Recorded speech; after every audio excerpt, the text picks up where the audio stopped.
Welcome to Cover Art Fail! Tonight's episode in Fail? Phalanx. The Phalanx is one of the oldest military formations in history. It was used by great empires like Sumer, Egypt, and of course Greece, where it found its greatest success. It decided the Battle of Marathon, and it helped Alexander not only pacify all of Greece, but ultimately conquer the Persian Empire that had tormented the Greek city-states for over a century. It comprises of... Well, let me let that guy that was the star of Gamer explain it to some random cosplayer. Your father should have told you how a phalanx works. We fight as a single, impenetrable unit. That is the source of our strength. Each Spartan protects the man to his left, thigh to neck, with his shield. A single weak spot, and the phalanx shatters. From thigh to neck, Ephialtes. So strong was the Phalanx that to this day it's used to show the strength of something, whether it be a missile defense system, to thoroughbred horses, to 80s smooth jazz bands, and even a zombie vaccine that doesn't even work. Or in the case of a sci-fi 2D shooter developed by Kemco, a Phalanx looks a little something like this.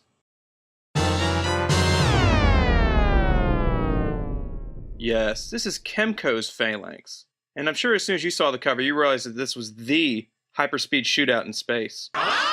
Yeah, really. Well, where do I begin with this?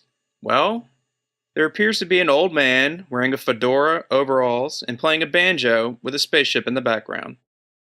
And that's all I've got. Ooh, I can already anticipate the comments section lighting up. Come on, funny man, make with the despondent anger, and the funny. Or the rest of you may be getting ready to say, worst cover art fail ever! Well, I was saving one of my flame shields for this episode particularly, so I guess I'm going to have to use it. I mean, what exactly do you want me to do with this? There's not really a whole lot to hate on with this cover. How about I elaborate on the plot, maybe we can get some context. The game in which you play heroic space fighter Wink Ballfield piloting a ship in the 23rd century, facing off against possessed pilots, living alien ships, and whatever this is, in many colorful and well-conceived levels, has cover art that features a guy that looks like he was an extra from Deliverance. And with that, I use the only joke that I can use here. Plus, it's not really that fair to be so mean to this cover. I don't know, maybe it's the leftover Christmas spirit in me that keeps me from laying into this cover proper. But it's also because I honestly believe this old man is a victim. I mean, look at this guy. Sure, he looks silly with the spaceship in the backdrop there, but maybe he was really sent there to do a glamour shot with his bluegrass and jug band and Kemco stole his image for the use of their cover. And while we're on the Holmes path of deduction here, maybe we should look a little further into the motivations of Kemco. Picture this.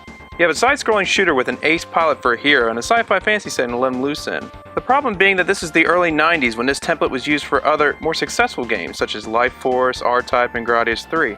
And you really want to stand out in a crowd of hulking competition like them. They had the name Phalanx, which as discussed earlier is an ancient term that exudes strength, but they didn't feel that it was good enough, so bam! Old man playing a banjo. And they made sure to Photoshop a pixelated starship there in the background so the consumer wasn't too damn confused. It's not like Kemco has a history of odd choices for their cover art, is it? Well, let's take a look back and see what they developed over the years. Let's see, we got, Superman on the Nintendo. Shitty game, but the cover art's nice. These three games all have a unique look, kind of a mixture of noir and horror. Oh look, Top Gear! Great racing game, cool cars on the covers, yikes! Except that one. Righteous, I can dig that. Well, it looks like they did all the Bugs Bunny Castle games too, including Bugs Bunny's Birthday Blowout. That ought to make the angry video game nerd happy. Well, I guess that about covers it. Oh wait. Oh, there's one more? Son of a bitch. I knew I shouldn't have been so inflappable in my criticism. I always thought this was just the bastard son of Ion Storm and John Romero, but Kemco had a hand in this too? It actually all makes sense now. The laughable ad campaign to draw attention to their game? The laughable cover art to draw attention to their game? My god, how come I never made the connection in the past? This abomination for the PCs was made all the worser when Kemco developed and published it for the Nintendo 64. They made sure that a god-awful game like Daikatana destroyed the hopes and dreams of all Nintendo 64 players. I'm sorry, but I can't let this go. I never knew Kemco was incriminated with this pile of shit. But again, I'm led back to my original problem. It's easy to make fun of the Phalanx cover, you know, old man, banjo, deliverance, ha ha ha. And now it's easy to make fun of Kemco, as much as I'd love to lay into him at this point. All you gotta really say is, Daikatana. See, say it for yourself, Daikatana. I mean, you start laughing your ass off, and hopefully you can laugh your childhood trauma of the game away as well. As with previous cover art fails, Phalanx had an alternate cover released for future iterations, and it was all for the better, of course.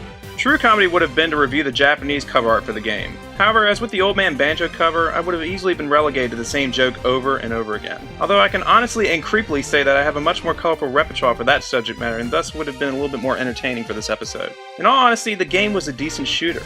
The action was frenetic, and the boss battles were white-knuckle rides of doom. In order for it to stand out in the sea of shooters, it had to take a chance. A stupid chance, but a chance nonetheless. This game may have been passed over by confused adolescents nearly 20 years ago, but it always comes up in conversations about cover art, making the top list for terrible cover arts and even making a list for awesome cover art. I guess for Phalanx, the rules for the internet apply. Fail in epic proportions and it becomes a winning failure. So Kemco got what they ultimately strived for, attention. Negative or not, it has a legacy with retro gamers. No collection is complete without a copy of this game, with its classic Old Man Banjo cover art of fail.